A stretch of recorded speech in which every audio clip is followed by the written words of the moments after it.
We're in Brighton with the owner of Brighton Dungeon-on-Sea, the Kinky B&B. His name is Guy and he's very much the dominant male. Guy, you're a typical male dom. You have that look, everyone knows that you're a dominant guy. But how did you get there? Tell me a bit about your earlier life. Where do you come from? Okay, well, I'm an Essex boy originally.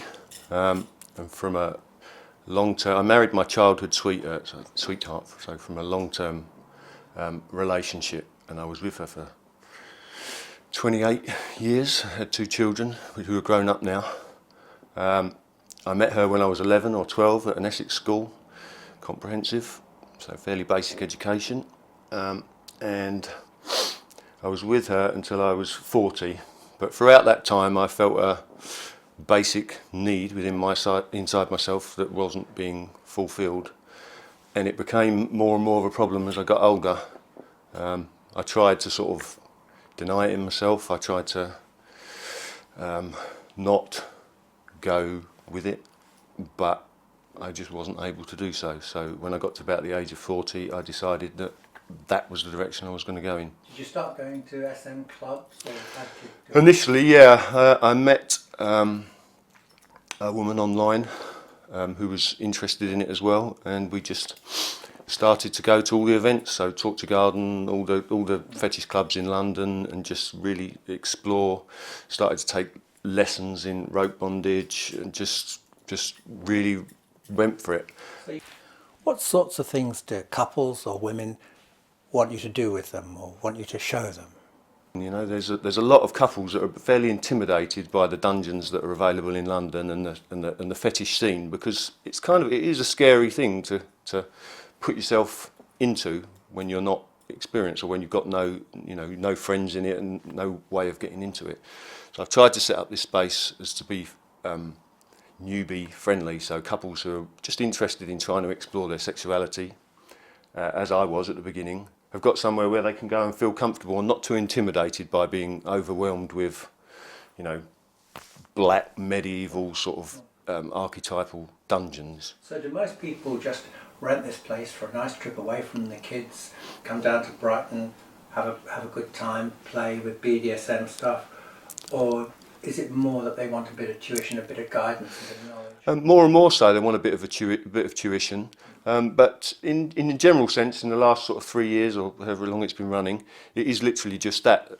Brighton's known for its sort of weekend away by the seaside from London, and this is just sort of an added bit of spice that they can incorporate into their dirty weekend away. And if they feel a bit nervous, or if it's relevant for whatever reason, you sometimes can do tuition with your girlfriend, Kit in the Sky, as well? Yep. It's nothing too heavy. It's just sort of a little introduction about the mindset of taking control of somebody, or a little bit of light bondage that shows them that it doesn't have to be intimidating. It doesn't have to be painful or scary. It can be sensual as well as all the other things, and it just puts them at ease. So, in general, it would be sort of an hour's tuition just before they then have the dungeon for the night, so they can sort of just get a little bit of an idea of how to kick it off, and then we leave them to it, and they feel a bit more comfortable because they're not just seeing a tough-looking bloke, a pretty fit-looking bloke, but if you're with your girlfriend, Kit in the Sky, they feel a bit more relaxed.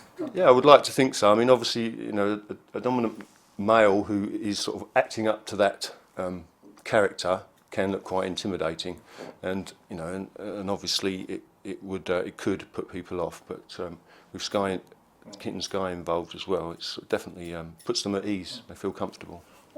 Tell me some of people's most popular fantasies, couples or women. What are the fantasies they really enjoy and want to do?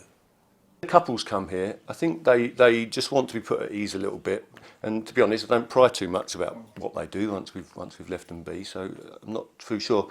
With the individual women, they tend to really have quite a detailed role play that they would like to explore, which for whatever reason is a fantasy that they've had for a long time, that they've never actually met anyone who can fulfil that for them. And it tends, it can be quite involved and elaborate. There's sort of break-in role plays, sort of burglary role plays that turn into something else, abduction role plays, and just being held captive. Just all sorts of quite quite large fantasies. That, a lot of educated, intelligent women feel at first a little bit awkward about wanting to be submissive because they feel it goes against their feminist principles, and whereas in fact you or I might say they should have, if they want to have fun, they should have fun. Yeah, I certainly,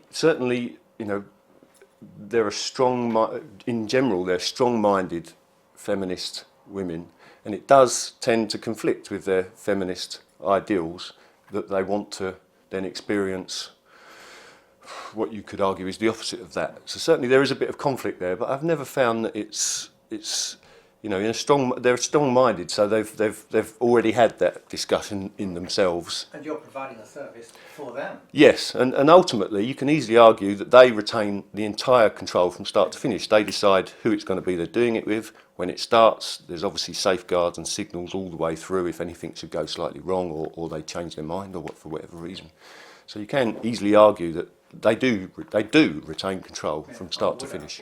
What sort of services or fantasies or role play are you perfectly happy to do for people or offer them? And what sort of things would you just refuse to do for various reasons? From my point of view, I am playing with it as a game with the mind. So I don't get too involved on the sexual side of it. It's not about sex. It's about playing with the mind and playing with fears. It's all about sort of taking control of a fear or facing a fear and proving to yourself that you can not only get through it, but you can actually get pleasure out of it, which is what they're trying to do.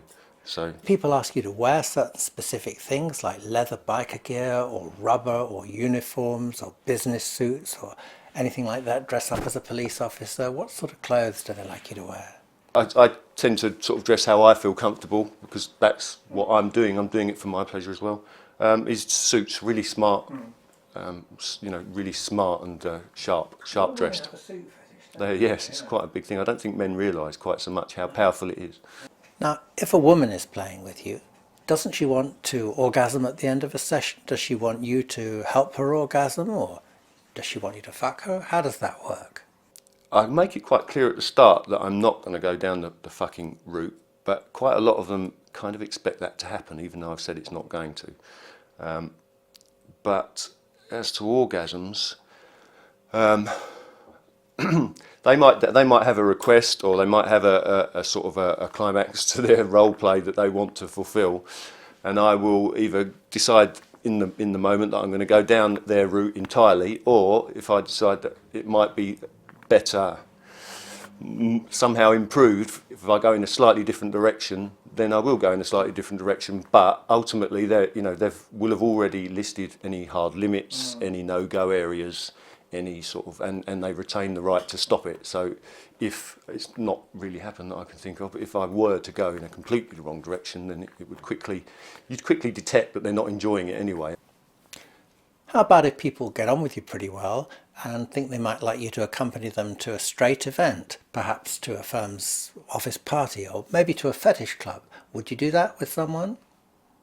I haven't had that, but I would probably try and avoid that. It's just keeping it sort of where So I you want wouldn't it. go out to a fetish club with someone? I have gone out to fetish clubs with people that I've sort of met through the scene and stuff. If things go wrong, do you ever find it funny? Do you break down? Do you have to stop yourself giggling? Tell us about any funny, silly things that have happened. Well, I do take it very seriously, and as you say, people are very serious. But you have to try, if things aren't working, you have to have an element of humour with it, because otherwise it just sort of falls flat and it just stops. So I try and keep an element of humour with it, and if things go wrong, you just sort of laugh it off and go in another direction or do something else. As for funny stories, there's nothing that really springs to mind. I mean, I was once waiting in full balaclava and black sort of milk tray abduction gear and outside someone's flat, who I was waiting for their friend to leave, who didn't know what was going to happen. But their friend procrastinated for hours, so I ended up sitting in a bush outside a school with like cars coming past and people walking past for hours, waiting for the signal to be clear to go and do the role play. But